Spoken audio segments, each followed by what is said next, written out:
Before we get started, I would appreciate if you could subscribe to my YouTube channel. Thank you. Hi guys, welcome back to my channel. So the title of this video is Swift CBDC Interoperability Experiment Using XRP? So I'm going to go through the Swift CBDC Interoperability document, and I'm going to be looking through it to see whether they are going to be using XRP for interoperability. So I did a poll and 74% of you wanted me to do this video rather than do the video of what makes the XRPL superior. Only 26% of you chose that. And I think what makes the XRPL superior would be a more informative video and probably more educational. But as always, I try to go with what the majority wants. So I'm doing this video instead. So let's look at the Swift document. Connecting Digital Islands CBDCs, result of Swift experiments interlinking CBDC networks and existing payment systems to achieve global interoperability. Now, because of the words interlinking and interoperability, people are saying that means Swift is going to use XRP, and we're going to go through this document to see whether that claim has any merit and how Swift is facilitating interlinking of CBDC networks and how they plan to achieve interoperability between different CBDC networks. So the first thing I advise you to do is look at the table of contents, and we're going to try to go to the section that's most relevant, and it's this section here where it says solving the interlinking challenge, because this would talk about how they're actually solving the interlinking problem. So if we scroll down a little bit, we see a diagram, and this is a diagram of the Swift solution. So here we have CBDC-A and we have CBDC-B. CBDC-A is a DLT network and CBDC-B is another DLT network. CBDC-A is built on R3 Corda, CBDC-B is built on Quorum, and they give you this, they tell you here, the CBDC networks, the solution consists of two simulated CBDC networks, one implemented on R3 Corda and the other is Quorum. And then they talk about their tools that they have, what they're using, the Swift suite tools, and that's the Swift CBDC Connector Gateway and the Swift Platform Simulator. So if we go back to the diagram, we see at the bottom the Swift Platform Simulator, and here we have the Swift CBDC Connector Gateway. So let's just look at the CBDC-A. In the middle you have the bank, and you have intermediary A, and you have the regulator node, and it seems like this DLT network is R3 Corda, and you have the Swift CBDC Connector Gateway, and the CBDC Connector Gateway is actually on the regulator node. The gateway is run on a regulator node, so this CBDC Connector Gateway actually runs on the regulator node, and you have the same sort of setup on CBDC-B, which could be is another DLT platform altogether. Intermediary B, bank B, the regulator node, and you have the connector gateway. So we have these two different DLT networks, and Swift is trying to make them interlink together to provide interoperability when it comes to payments. And people are saying they're using XRP to do this. But then they have two tools that they're using to actually do this. One's a Swift CBDC Connector Gateway,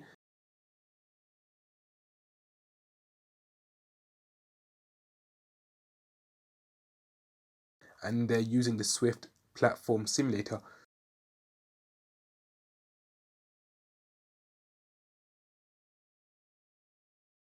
So what is the Swift Platform Simulator? Basically, the Swift Platform Simulator, it enables interoperability between different standards, channels, protocols, and it embeds services to make the payment safe, secure, and complete. So if you notice from this diagram, what's interacting with the Swift Platform Simulator is the ISO 20022 message, and the simulator enables interoperability between these networks, between these channels, protocols, and it does it. How is it doing it? If you look at the diagram, it's doing it via the ISO 20022 messaging. So if CBDC-A has the Swift Connector Gateway, and let's talk about the Swift Connector Gateway, it's another tool of part of the Swift's tools, and this Connector Gateway tool, it basically acts like an adapter, because it's like an adapter And this adapter provides linking between the CBDC networks with the Swift ecosystem, including the Swift platform simulator. And the gateway basically facilitates interaction between various CBDC networks via the Swift platform simulator. So it acts as an interface basically for all traffic between the CBDC network and the Swift platform simulator. So it's like a gateway. It's like an entry point and exit point, like a single entry and exit point to and from the CBDC network. And this gateway is run on the regulator node. So I hope that makes sense. So we have the Swift CBDC connector gateway. So all communication that's going in and out from this DLT system passes through this gateway, and this adapter gateway helps with the communication between the CBDC networks and the Swift ecosystem, especially the Swift platform simulator. So the information passes through the gateway and then it communicates with the Swift platform simulator, and the Swift platform simulator, it enables interoperability between the different DLT standards. And if you look at how it's doing it, it's simply doing it via ISO 20022 messaging. So I hope that makes sense. You will see here, for example, CBDCA, R3 Corda, you have the Swift connector gateway, and then you have an ISO 20022 message. It sends it from the Swift connector gateway to the Swift platform simulator. And the same thing happens in CBDCB. The message comes out of the gateway and it goes to the Swift platform simulator, and then that message can be passed on wherever it needs to be passed on to for communication purposes, and this message is ISO 20022. So we're going to continue. I'm going to give you a better illustration of what I've explained here to show you that what's happening here, what Swift is basically doing is they are literally interlinking two different DLT networks through the ISO 20022 messaging standard, and that's how they're interlinking these different DLT networks. Then they're not actually using a cryptocurrency of their own in the middle, nor are they using an XRPL bridge to communicate between these two networks. They're just using ISO 20022, and they have two tools, the Swift platform simulator, and they have this adapter gateway. So if we scroll down a little bit more, we basically see this diagram here, and this diagram is basically a payment between CBDC to CBDC using this Swift interoperability solution. So here you have the debtor corp, you have bank A, you have the regulator node, you have intermediary A, and you have the Swift gateway. So we cut it off here in this square here. This basically is one DLT network. Then you have the Swift platform simulator in the middle, and then we have again the Swift gateway, which connects you to like an adapter to the next DLT system. So you have intermediary B, regulator node, bank B, creditor corp, and we're going to call this section here the quorum DLT network. So we have R3 Corda network here, and we have the quorum DLT network here, and it's separated by the Swift platform simulator in the middle.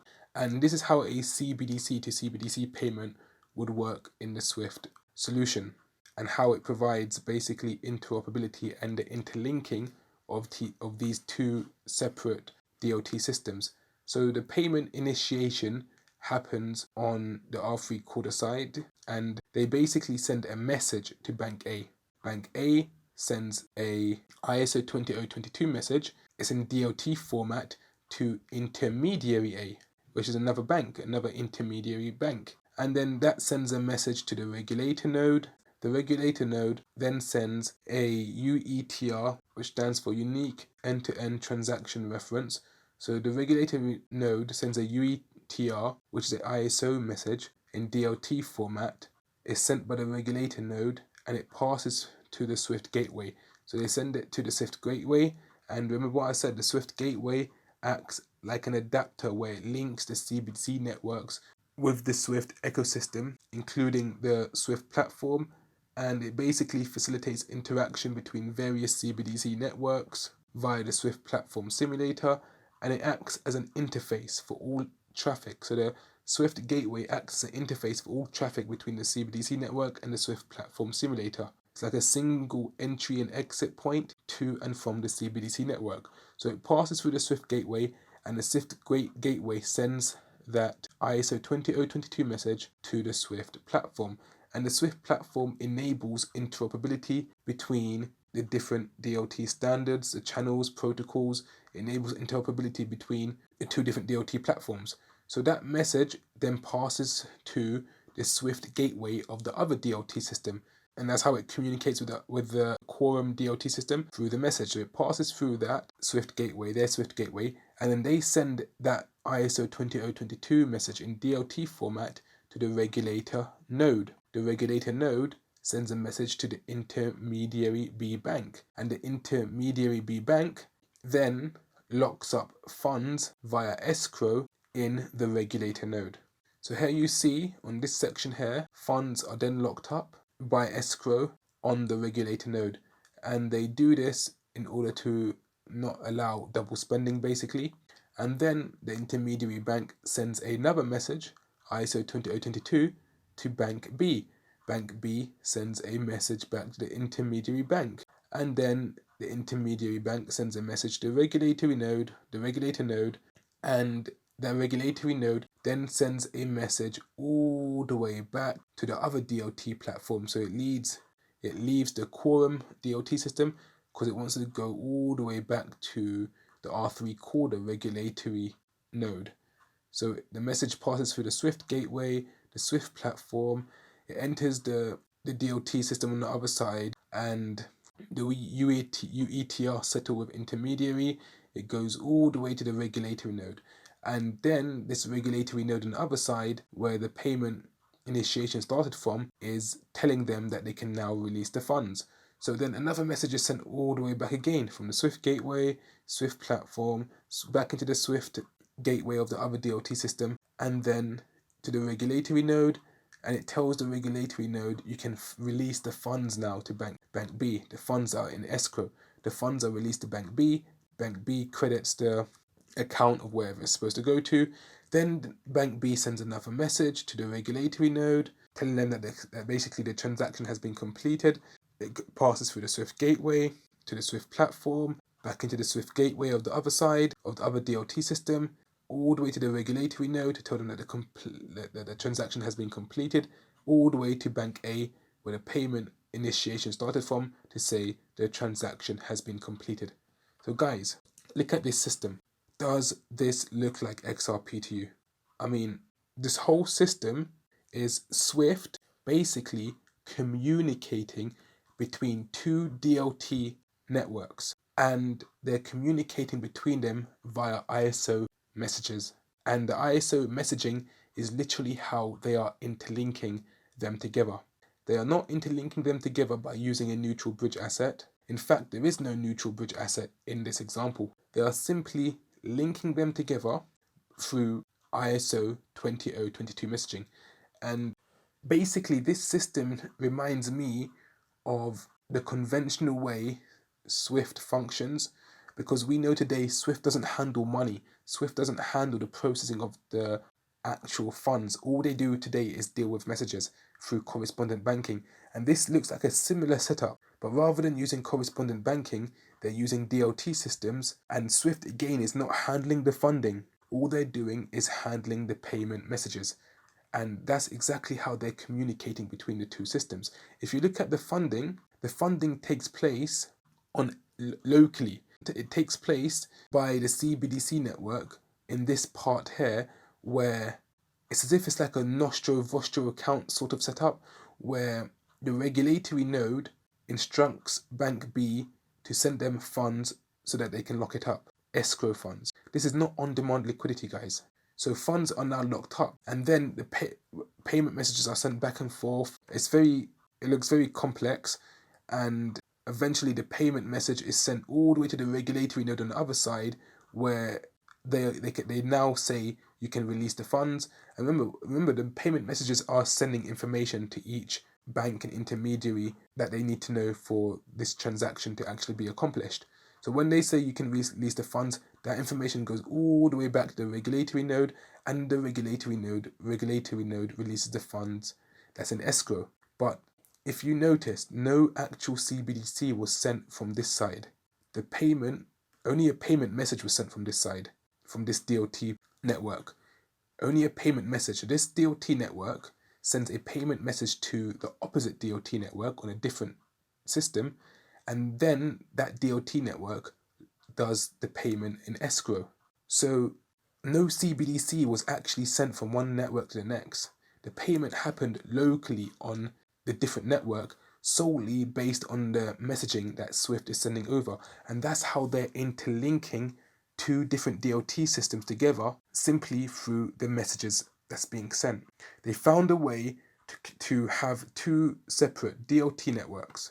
And if I go back to the other diagram to make it more, they basically found a way to have two separate DLT networks. And in order to connect them together, all they have to do is make sure the messages can interlink together. Make sure the messages can communicate with each other. So the message from one DLT system can be sent to the other DLT systems with instructions of payment. That's what they're doing. They don't have an XRP in the middle. They're not even sending over CBDCs. They do not have any interlinking bridge. It's literally just a system to send over ISO 20022 messages from one CBDC network to the next CBDC network, and telling this network, oh, CBDC network A wants to send you a payment. Okay, so CBDC network B locks up the funds in escrow, and all the payment messages are sent back and forth, and eventually they release it to the bank. How did CBDC A actually move over to CBDC B? It didn't. The only thing that moved over was messages. And it was like similar to a Nostro Vostro sort of account setup, but just done on a DLT system. This is what Swift is basically doing. This has nothing to do with XRP at all. This payment messaging system enables interlinking of two different DLT networks, and it enables interoperability between them because they are communicating via ISO 20022 messaging, but they are not actually sending over anything to each other. The only thing that Swift is dealing with is the ISO 20022 messages, and the messages instructs basically the payment to occur without actual CBDCs being sent from one network to the next. But where was the CBDC sent over? Where is XRP used? It isn't.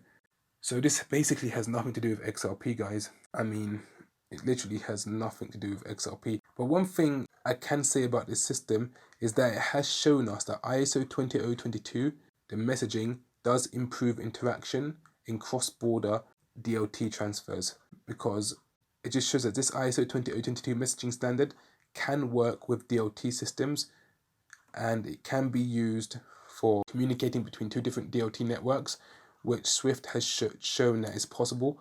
However, it has nothing to do with XRP. It has nothing to do with on-demand liquidity. As soon as you see here that funds are locked up in escrow, you know this has nothing to do with on-demand liquidity. And on-demand liquidity actually involves the moving of CBDCs from one bank to the other via the XRP, and there's no need for any funds to be locked up in escrow. Whereas this system here is not talking about the moving of money, it's talking about the moving of messages. And that's how they've done it. They've found a way to interlink two different CBDC systems and make them interoperable for payments simply by having ISO 20022 messages move between them, with payments done locally, and no actual token is required to do this. No bridging asset is required either. And this is just showing you how Swift is using ISO 20022 between two DLT networks to facilitate payment. And this solution here doesn't solve liquidity, and it doesn't solve anything of the likes, and neither is it talking about that.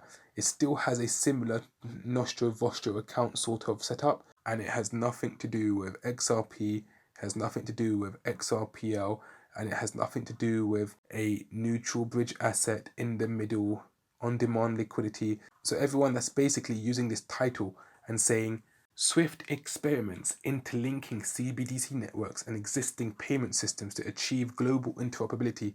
Oh, that means XRP because it says interlinking and interoperability.